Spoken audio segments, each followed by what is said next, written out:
We're going to look at the formula for pyramid on your formula sheet. And I think it says 1/2 big P and then an L in cursive plus B. See if that's right.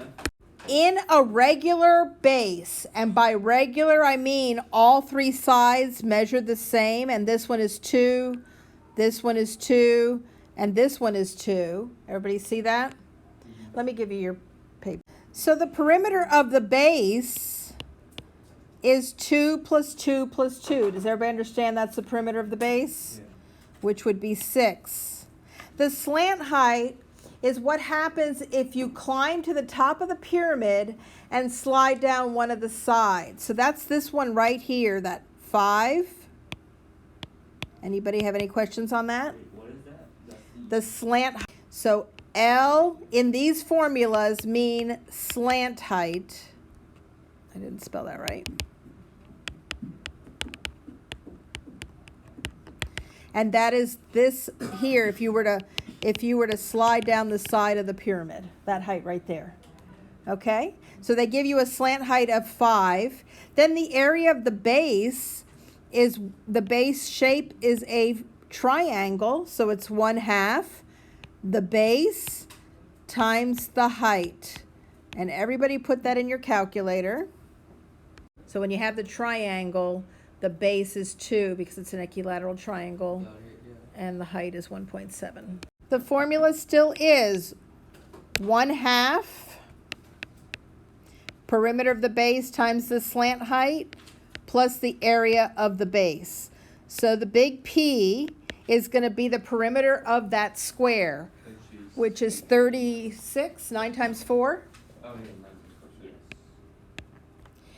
And the slant height is what? If you slip 11. Very good. If you slide down the side of the pyramid. And the area of the base is what? 9. It would be 81. So now we put all that in here. 1/2 36 times 11 plus 81. Everybody do that and tell me what you get. Yeah, and the answer number 2, 265.1. Number 2. I got 256.85. You're correct. Alright. Smells like the holidays. So this guy is 279. What's the base on or if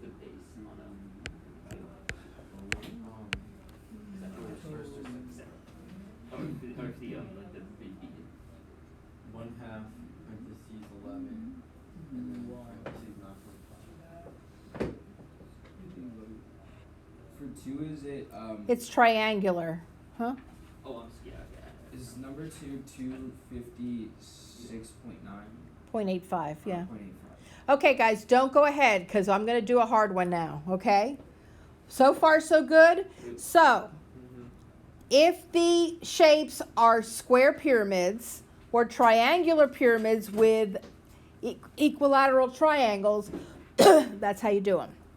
We have a problem here in that we have a slant height of 8.1 and another slant height of 8.9, okay?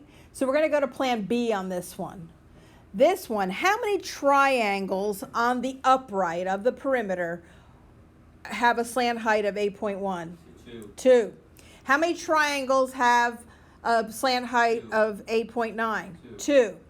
When we're finding total surface area, we're really finding the area of all the sides of that, so we can put wrapping paper around it, okay?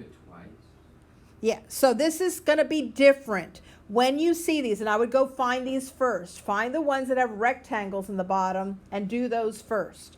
But when you see these, you're going to find the area of the 2 triangles with the 8.1, and that would be 1/2 8 times 8.1, right? Do you understand that? Yeah. And you're going to multiply that by 2 because you've got 2 of them. And then you're going to add 2 times 1/2, 3 times 8.9, the other 2, right? And then you're going to add the area of the base, because you got to put wrapping paper all the way around it. Otherwise, your gift, the person who's getting the gift, is going to see what's in the box. So 3 times 8 is 24.